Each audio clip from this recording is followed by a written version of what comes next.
Hello students, स्वागत है आपका फिर से सेकंड क्लास में। इस क्लास में हम देखते हैं कॉल्बे की विद्युत अपघटनी विधि।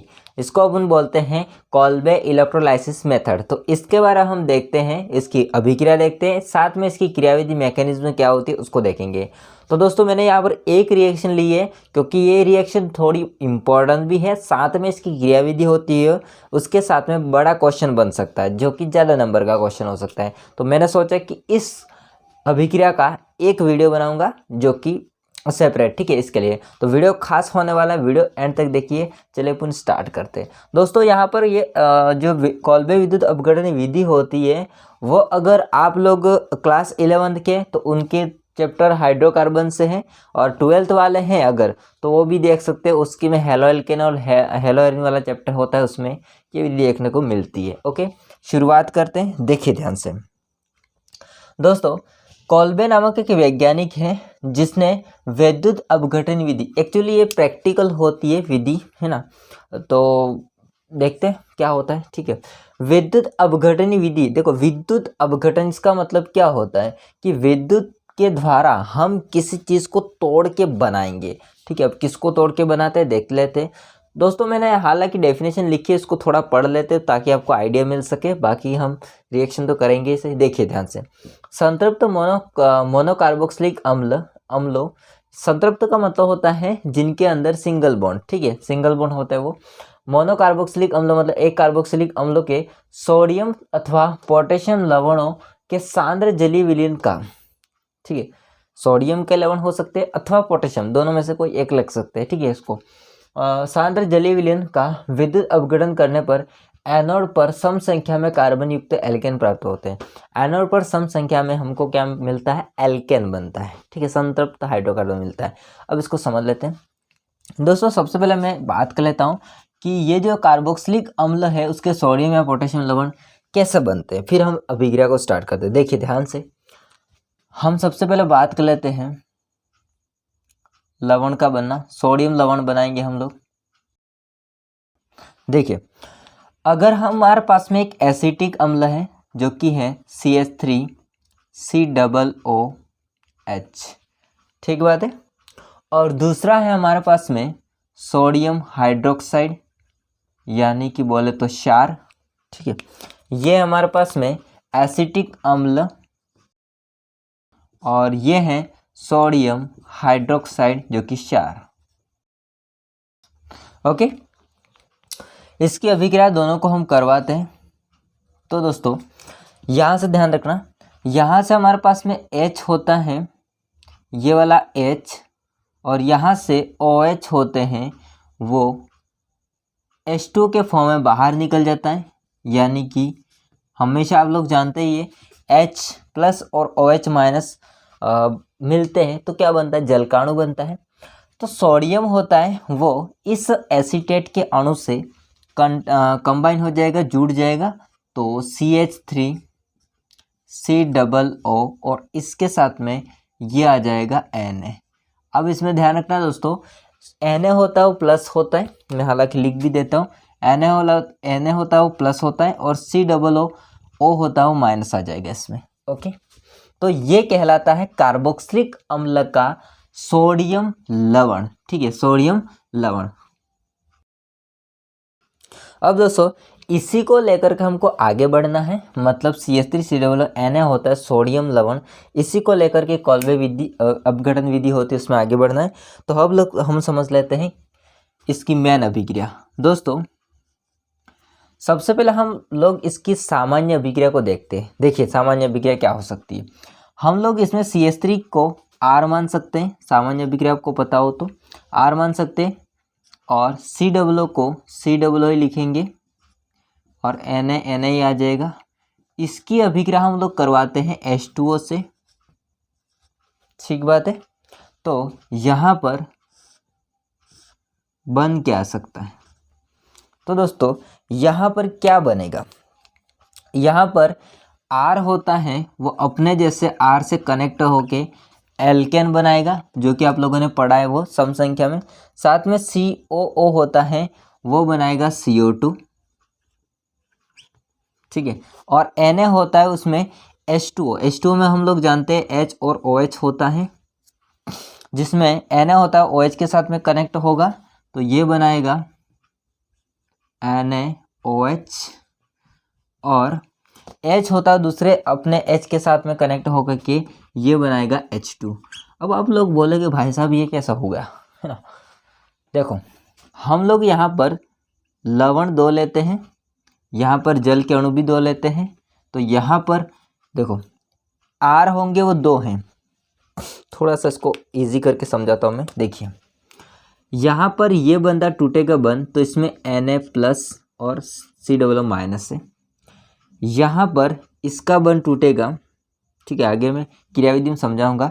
इसका बंद टूटेगा जिसमें R कितने 2, तो अपना R होता है वो अपने R से जुड़ के एल्केन बनाएगा, ठीक है। R का मतलब होता है कार्बन श्रृंखला। R का मतलब दोस्तों क्या होता है, कार्बन श्रृंखला, कार्बन संख्या, जैसे कि CH3, ठीक है। Na होता है वो संख्या में 2 है, और यहाँ पर H2O हमने कितने लिए हैं 2, तो यहाँ पर भी कितना हो जाएगा 2, तो OH कितने हैं 2, और Na भी 2 है, तो यहाँ से कितने NaOH बाहर निकलेंगे 2, ठीक है। बाकी COO तो CO2 कितने हैं, CO2 2 हैं, तो यहाँ पर भी कितने CO2 बनेंगे 2 बनेंगे। अब आप ये मत कमेंट करना कि भाई साहब R 2 बनेंगे, R तो ऑलरेडी 2 जुड़ गए हैं, ठीक है, और बाकी बचा कौन H, तो आपस में ये कनेक्ट होकर H2 बन जाएगा। तो दोस्तों मेन बात ये है कि इस सामान्य अभिक्रिया में ये जो पोर्शन बनता है ये वाला, ये दोस्तों एनोड पर बनता है, क्योंकि आपको मैंने पहले ही बता रखा है कि प्रैक्टिकल होता है, विधि होती है, ठीक है। ये एनोड पर बनता है, एनोड पर हमको मिलता है, और ये कैथोड पर, ठीक बात है। यहाँ तक समझ में आ गया आपको। अब इसी का हम रिलेटेड करके अभिक्रिया को लेते हैं। देखिए हमारे पास में R है, उसकी जगह पर CH3 ले लेते हैं, और ये संख्या में 2 है, COO प्लस 2H2O, इसका जलीय अपघटन करवाते हैं। हालांकि मैंने यहाँ पर लिखा नहीं है, जलीय विद्युत अपघटन, ठीक है। अब वैसा का वैसा यहाँ पर भी बनेगा। देखिए Na और COO में से बन टूटेगा, जिसमें Na कितने हैं 2 संख्या में, Na होते हैं वो यहाँ से जैसे OH है उसी के साथ में बाहर निकल जाएंगे, NaOH बन के, तो 2NaOH यहाँ पर बाहर निकल जाएगा, साथ में इधर से H2 बाहर निकल जाएगा, ठीक है। अभी आपको घबराना नहीं है, मैं क्रियाविधि में कौन कहाँ से निकलता है, कौन कहाँ से बंद बनाता है, टूटता है, सारा कुछ समझा दूंगा। अभी फिलहाल आप देखिए क्या बन रहा है क्या नहीं, ठीक है। वो ये जो हमारे पास में लवण है इसमें CH3 कितने हैं 2 हैं, तो ये आपस में कनेक्ट हो जाएंगे, जैसे कि RR कनेक्ट हो गया वैसे, तो यहाँ से CH3 एंड CH3 आपस में कनेक्ट हो जाएंगे, प्लस COO2 2 CO2 बाहर निकल जाएंगे, तो यहाँ से हमारे पास में 2 CO2 बाहर निकल जाएंगे, ठीक बात है। अब दोस्तों ये थोड़ा नीचे लिख देता हूँ। अब ये जो बना है उसे हम क्या कहते हैं, एल्केन कहते हैं, क्योंकि कार्बन कार्बन के मध्य सिंगल बॉन्ड एल्केन होता है। ये सोडियम हाइड्रोक्साइड, ये CO2 है, गैस है, ये H2 गैस है, ठीक है।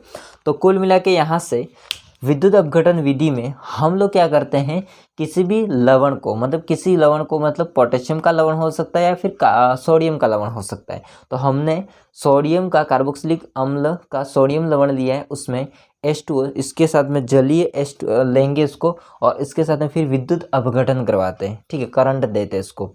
तो यहाँ पर हमारे पास में एनोड पर जाते हुए या उस पर बनते हुए मिलेंगे एक तो एल्केन, साथ में CO2 गैस, एंड एक कैथोड पर मिलेंगे NaOH और H2। अब इसको बोलते हैं कॉल्बे विद्युत अपघटन विधि। अब हम लोग समझ लेते हैं कि इसकी क्रियाविधि क्या होती है, ठीक है। ये कैसे टूटा है, किस तरह से बन बनाते हैं, सारा जो मटेरियल हम देखते हैं, मतलब हर तरह से, हर एंगल से देख लेना, किसी भी अभिक्रिया को हर तरफ से देख लेना कि कहाँ से बन टूटा, कहाँ से जुड़ा है, कौन से इलेक्ट्रॉन, कितने इलेक्ट्रॉन निकले ना, कहाँ से निकले, तो सारी जो चीज़ आती है वो उसको मैकेनिज्म में आती हैं, ठीक है। तो ये विधि हो जाएगी कॉल्बे अभिक्रिया विधि में रिएक्शन मैन, और ये सामान्य अभिक्रिया जिसमें RR दर्शाया गया है। दोस्तों R का मतलब आपको मैंने अभी बता दिया, R का मतलब होता है कार्बन श्रृंखला, या कार्बन समूह भी कह सकते हैं। ठीक बात है। अब इसकी थोड़ी बहुत लैंग्वेज नीचे लिख लेता हूँ मैं, ठीक है। हाँ जी दोस्तों, तो थोड़ी ये लैंग्वेज है, देख लेते हैं इसकी। ये क्रियाविधि में होती है एक्चुअली इस लैंग्वेज को क्रियाविधि में लिखना पड़ता है, बट मैं बता देता हूँ, इसको मिटाऊंगा नहीं, है ना। देखिए, विद्युत धारा प्रवाहित करने पर धनायन होता है वो कैथोड की ओर, क्योंकि ऑब्वियसली बात है कैथोड कैसा होता है, नेगेटिव होता है। कैथोड कैसा होता है, नेगेटिव होता है। और एनोड कैसा होता है, पॉजिटिव। एनोड कैसा होता है, पॉजिटिव होता है। तो जो धनायन होंगे वो विपरीत आवेश की ओर जाएगा, और ऋणायन होंगे वो भी विपरीत आवेश की ओर जाएगा, एनोड की ओर गमन करते हैं, और वहाँ पर पहुँच करके अपना आयन होता है मुक्त करते हैं। इस प्रकार से अभिक्रिया चलती है, ठीक है। एक बार इसका स्क्रीनशॉट ले लीजिए, इसके बाद हम इसकी क्रियाविधि को समझते हैं। हाँ जी दोस्तों, अब हम लोग देखते हैं इसकी क्रियाविधि। देखिए, इसको लेकर के हम आगे बढ़ेंगे। हालांकि ये सामान्य अभिक्रिया है, तो आप इसकी जगह पर आर की जगह CH3 लिख सकते हो, ठीक है। तो सामान्य अभिक्रिया हम सबसे पहले सोडियम वाला लवण लेते हैं, कार्बोक्सिलिक अम्ल का। जैसे कि हमारे पास में है RCOO, ठीक है। इसमें दोस्तों COO और Na के मध्य बंध टूटेगा, जिसमें ये प्लस होगा, ये माइनस होगा, ठीक है। तो आगे ये RCOO अलग हो जाएगा, और Na होता है वो अलग हो जाएगा, ठीक बात है। अब हम सबसे पहले हम बात कर लेते हैं एनोड पर, ठीक है। एनोड पर कौन सी अभिक्रिया होती है वो आपको ही पता है। एनोड पर क्या होगा, ये हमारे पास में RCOO माइनस बना है, Na प्लस बना हो तो कैथोड की ओर जाएगा, ठीक है। तो RCOO Na माइनस से, माइनस मतलब वो किस की ओर जाएगा, एनोड की ओर जाएगा, ठीक बात है। तो हम इसको लेकर के आगे बढ़ते वापस। देखिए, RCOO माइनस, ये आगे जाके RCOO प्लस एक इलेक्ट्रॉन बाहर निकलता है। अब आपके माइंड में क्वेश्चन है, एक इलेक्ट्रॉन कैसे बाहर निकलेगा। देखो दोस्तों, माइनस का मतलब होता है यहाँ पर एक इलेक्ट्रॉन और दो इलेक्ट्रॉन। किसी पर भी माइनस का मतलब होता है दो इलेक्ट्रॉन, एकाकी इलेक्ट्रॉन, ठीक है, अयुग्मित इलेक्ट्रॉन, दो इलेक्ट्रॉन ऐसे। तो इसको अगर मिला देंगे ना तो ये माइनस कहलाता है, ठीक है।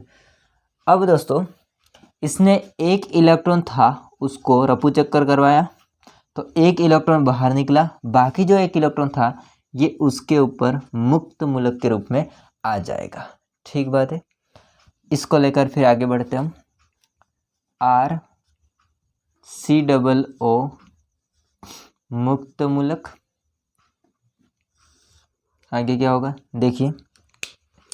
अब दोस्तों, R और COO मुक्त मूलक के मध्य ब्रेकअप होगा, ठीक है, अच्छा वाला। तो इसका इलेक्ट्रॉन था वो इसके ऊपर चला जाएगा, इसका इलेक्ट्रॉन था वो इसके ऊपर चला जाएगा, ठीक है। यहाँ तक वापस से RCOO मुक्त मूलक है, इसमें RC के मध्य बंध विदलन होता है।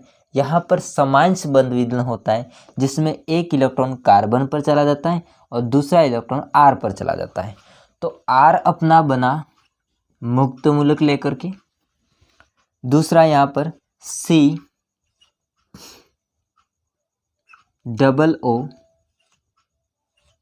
इसको मैं आपको समझाता हूँ, ठीक है। इसको एक बार फिर देखिए, C double bond O, okay, और एक है उसके ऊपर मुक्त मूलक। अभी कार्बन पर मुक्त मूलक आया, ठीक। अब ये क्या करेगा, इसके ऊपर मुक्त मूलक है, इसके ऊपर मुक्त मूलक है, आपस में बंध बना लेंगे। तो यहाँ से क्या बन जाएगा, यहाँ से डबल बॉन्ड बन जाएगा। तो देखो, इसको गौर से देखो क्या है, COO, जिसको अपन बोलते हैं CO2। तो यहाँ से क्या बनता है, CO2 टू। तो थोड़ा इसको हम आगे लिख लेते हैं और इसको पीछे लिख देते हैं। तो R बना मुक्त मूलक, साथ में बना CO2। ठीक है, इसको बोलते हैं मुक्त मूलक, एल्किल मुक्त मूलक कह सकते हैं इसको। अब दोस्तों इसको आगे लेके चलते हैं। ये मुक्त मूलक होता है R मुक्त मूलक, वो अपने जैसे किसी R मुक्त मूलक के साथ में कनेक्ट होगा तो ये बनाएगा R सिंगल बॉन्ड R, बोले तो एल्केन।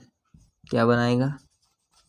एल्केन। आपके दिमाग में क्वेश्चन आया होगा, भाई साहब ये R मुक्त मूलक होता है, वो दूसरे R मुक्त मूलक को कहाँ ढूंढेगा? ठीक है, क्वेश्चन आता होगा ना अच्छे से। जैसे कि यहाँ पर बना है ना, वही बन जाएगा यहाँ पर एनोड पर। ठीक बात है। और साथ में CO2 बना है एनोड पर, क्योंकि आपको मैंने पहले बता भी दिया है कि ये दोनों भाई साहब बनते हैं एनोड पर बनते हैं। किस पर बनते हैं? एनोड पर बनते हैं। देखिए आपने थोड़ा नोटिस की होगी बात, तो यहाँ पर हमारे पास में 2 है, तो यहाँ पर हम कितने लेंगे? 2 लेने। ठीक है, लवण। तो यहाँ से कितने एसिड बनेंगे? 2 बनेंगे। तो यहाँ पर कितने Na+ बनेंगे? 2 बनेंगे। वापस से यहाँ पर 2, यही लेना है वापस से। तो यहाँ पर कितना आ जाएंगे? 2। तो यहाँ पर कितने इलेक्ट्रॉन मुक्त मूलक करेंगे? 2 इलेक्ट्रॉन मुक्त करेंगे। ठीक है, मुक्त मूलक नहीं, सॉरी, मुक्त करेंगे। कितने इलेक्ट्रॉन? 2 इलेक्ट्रॉन, क्योंकि यहाँ पर 2 बंदे हैं। ओके, यहाँ पर 2 बंदे। अब ये वापस हमने 2 लिए हैं, तो यहाँ पर कितने R मुक्त मूलक बनेंगे? 2। और यहाँ पर कितने CO2 बनेंगे? 2। यहाँ पर कितने CO2 बने हुए? 2। आया समझ में? तो ये R मुक्त मूलक होता है, वो अपने जैसे R मुक्त मूलक के साथ में कनेक्ट हो जाएगा, क्योंकि यहाँ पर 2 बंदे हैं, एक R मुक्त मूलक और दूसरा R मुक्त मूलक, ये आपस में कनेक्ट हो जाएंगे। ठीक है, आया समझ में? तो इस प्रकार से एल्केन का निर्माण होता है, जो कि एनोड पर। किस पर होता है? एनोड पर। ओके, कैथोड की बात कर लेते हैं। ठीक है, कैथोड की बात यहाँ पर कर लेते हैं।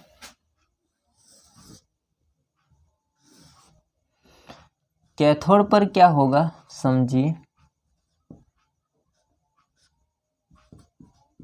दोस्तों। एक हमारे पास में H2O है, जल। ठीक है, H2O है, वो जो भी हमने इलेक्ट्रॉन, इसने जो बाहर निकाले इलेक्ट्रॉन, उसको ग्रहण करता है। तो H2O में क्या होता है? H+ OH- बनता है, आपको पता है। इसमें H होता है और OH होता है। जिसमें से OH होता है वो अलग हो जाएगा माइनस बन के, और H होता है वो इलेक्ट्रॉन ग्रहण करके H मुक्त मूलक बन जाएगा। क्या बन जाएगा? H मुक्त मूलक बन जाएगा। लेकिन आपके दिमाग में और एक क्वेश्चन और आता होगा कि भाई साहब यहाँ पर तो 2 लिए हैं, तो हम कुछ नहीं करते, इधर भी 2 ले लेते हैं। ठीक है, तो यहाँ पर कितने इलेक्ट्रॉन आए? 2, जो कि ये त्यागे गए हैं, वो जो कि किसने त्यागे? इसने। किस पर? एनोड पर। तो कैथोड पर वाला क्या कर लेगा? उसको ग्रहण कर लेगा। ठीक है, अब यहाँ पर कितने OH- बनेंगे? 2। यहाँ पर कितने मुक्त मूलक बनेंगे? H मुक्त मूलक 2। जैसा यहाँ पर था वैसा यहाँ पर है, तो फिर ये भी अपने आप दोनों आपस में शादी कर लेंगे भाई। चलो इसको करवा देते हैं शादी। H मुक्त मूलक है, दूसरा H मुक्त मूलक है, ये दोनों दुल्हनियाँ बन जाएंगे। ठीक है, दोनों दुल्हनियाँ नहीं, एक दुल्हन एक दूल्हा, H2 बन जाएगा, जो कि आपने देखा है H2। और ये दोनों बंदे होते हैं, एक्चुअली इसको मैं आगे करता हूँ, इसके बाद बताता हूँ। ठीक है, H2 तो बना, जो कि H2 बना है वही। ठीक है, अब यहाँ पर 2 OH- हैं, वो यहाँ पर क्या लिख दिया? 2 Na+ बने हैं, उसके साथ में जुड़ जाएगा। तो 2 हमारे पास में Na+ हैं, उसके साथ में ये 2 Na2OH कनेक्ट हो जाएगा एंड बना देगा 2NaOH। डन। तो आपने देख लिया भैया, जो मैंने आपको पहले बताया था सेम है कि H2 एंड 2NaOH ये कहाँ पर बनते हैं? ये बनते हैं कैथोड पर। कहाँ पर होते हैं? कैथोड पर होते हैं भाई। तो ये हो जाएगा कैथोड पर। यहाँ तक क्लियर हो गया? मज़ा आया होगा हालांकि, ठीक है।